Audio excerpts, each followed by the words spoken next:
Okay, so this is Mr. Smith. We're going to take a look at a video lecture of Ernest Hemingway, who's one of the most really influential writers of the 20th century, and especially in American writing. So we're going to take a look at his life, his philosophy, and his techniques. Okay. So the video lecture is going to be organized into three different sections. First, we're going to take a look at Ernest Hemingway's biography. Then we're going to take a look at what his writing philosophy was, but also just his philosophy on life. And then finally, we're going to look at how that influences his specific writing techniques, which you can actually use to become better writers. Now, before we move on, I think it's important to note just how influential Ernest Hemingway was. He's once you kind of get to know his writing, it's very recognizable. He writes really short, declarative sentences. Um, Sometimes it seems like he's writing very simply for the subject matter at hand, but what he's really doing is he's trying to get at like the essence of an experience. He's trying to really be as truthful as possible without adding a bunch of unnecessary words. Okay, so here's a short little biography on Hemingway. It comes from cloudbiography.com, which gives very succinct, like 1 to 2 minute overviews of famous figures' life. What I want you to do is just take a look at this and get an initial impression of who Hemingway was. Okay.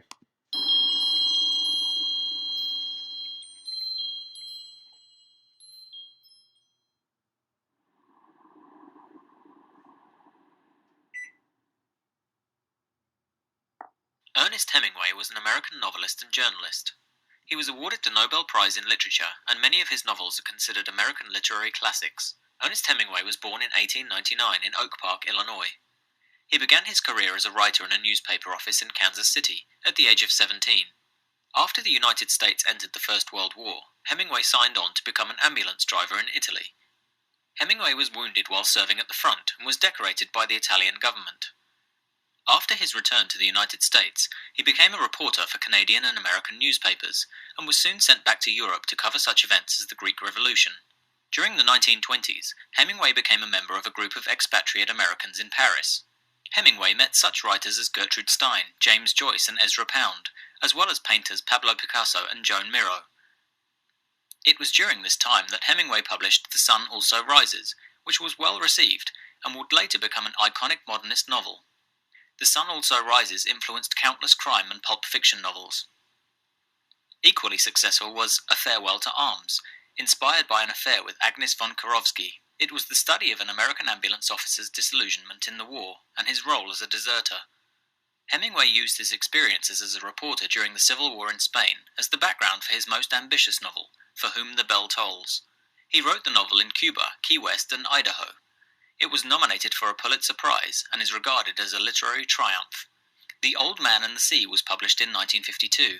It is the story of an old fisherman's journey, his long and lonely struggle with a fish and the sea, and his victory and defeat.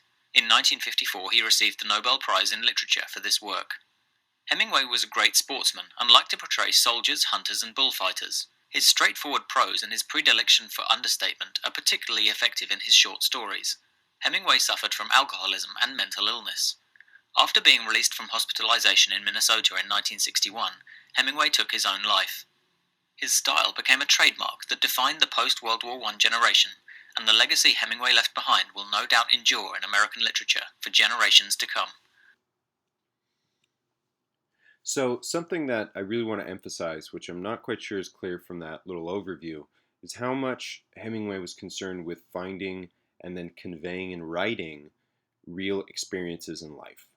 So his goal in writing was not just for not just to describe an experience, but for the reader to actually have an experience from his writing. So, he did not just sit in a room and dream things up. He went out and lived a very, very full life. And then he came back and used that to help him write. So, he did things like big game hunting and deep sea fishing and boxing, and he had a reputation for being kind of a crazy dude. He had a lot of different wives. He was a very, very active person and very concerned with trying to find meaningful experiences in life.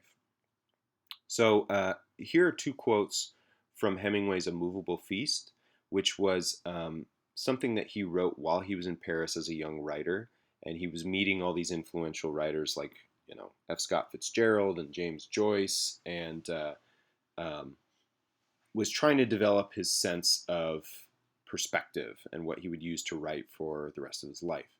So take a look at these two quotes. Pause the video lecture if you need to.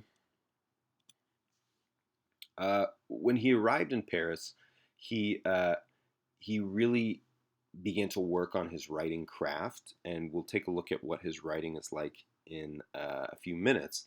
But Hemingway was really trying to discover what he could do as a writer during this time.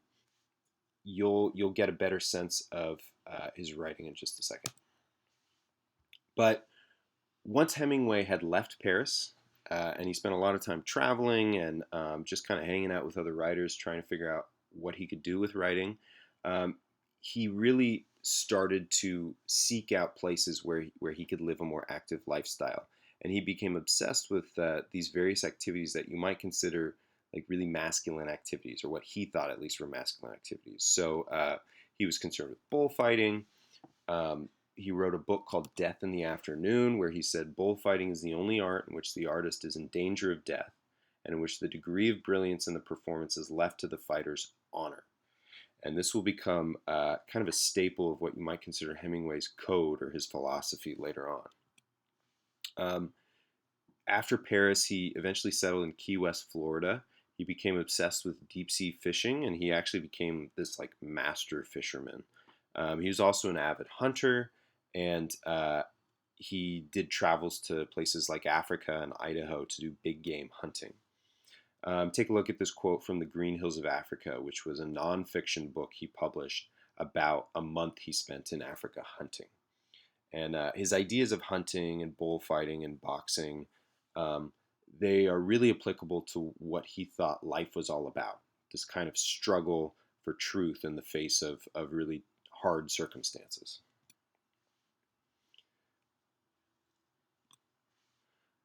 Now, this last quote is really getting at the essence of what Hemingway is all about in his writing. So take a look at it, use it to come to some conclusions about what kind of what kind of a man Hemingway is going to glorify in his writing. So you might have gotten a sense that Hemingway was kind of this like macho dude, or was at least trying to be this very masculine figure, to the point where he's often parodied.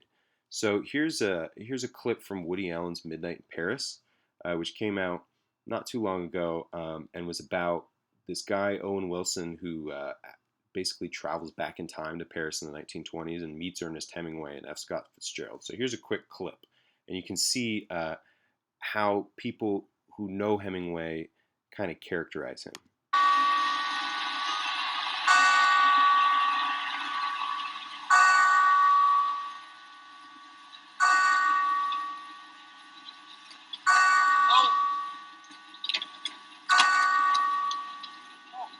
Hi, Mr. Hemingway. Here, just jump in.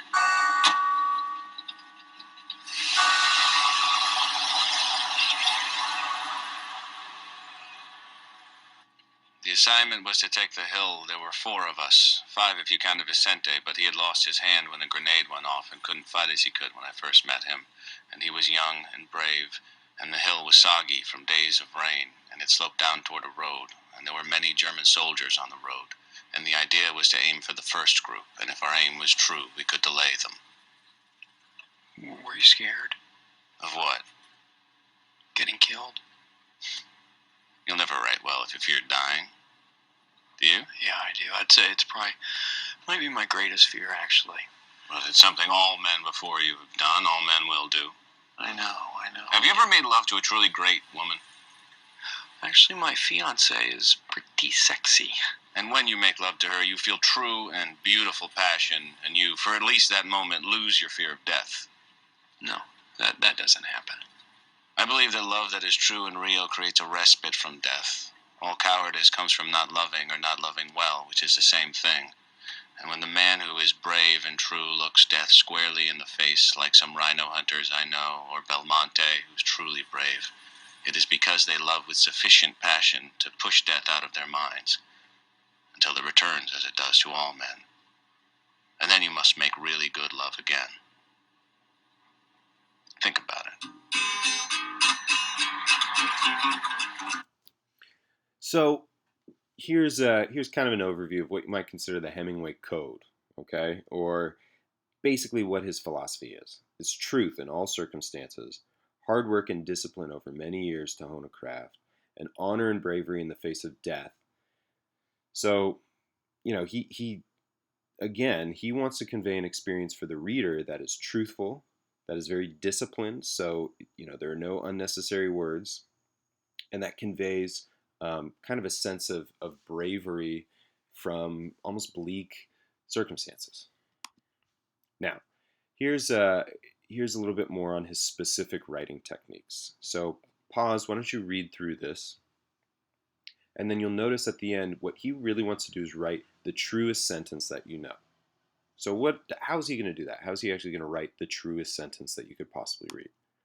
So when he was just a little kid, he actually wrote for the Kansas City Star, which was this newspaper that's still around. And what he learned were 4 basic writing rules. Okay, and here they are: use short sentences, use short paragraphs, use active, vigorous language. So don't use a lot of passive verbs if you can. Use really strong verbs. Be positive, not negative. So tell what happens, not what didn't happen. Okay. And he said, those were the best rules I ever learned for the business of writing. I've never forgotten them. No man with any talent who feels and writes truly about the thing he is trying to say can fail to write well if he abides with them. Now, there's one more concept to understand regarding Hemingway's writing style.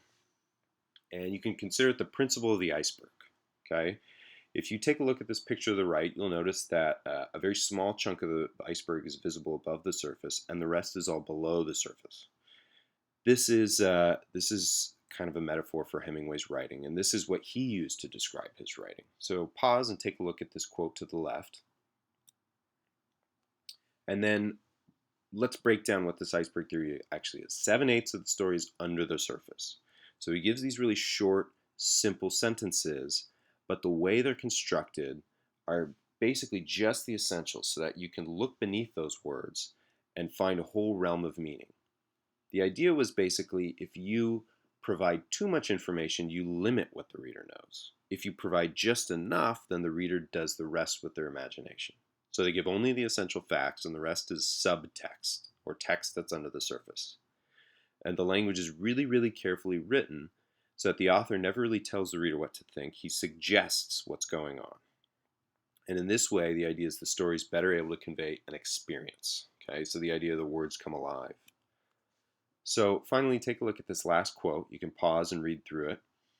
And it's really about what Hemingway's trying to do. He knows everybody dies. He knows that life can be very difficult. But what he's concerned with is providing experiences that show the reader what real honor is, or what real bravery is in the face of this kind of difficult life.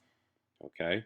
So we're going to use this information to break down some of Hemingway's stories and to have class discussion about what exactly is Hemingway's writing.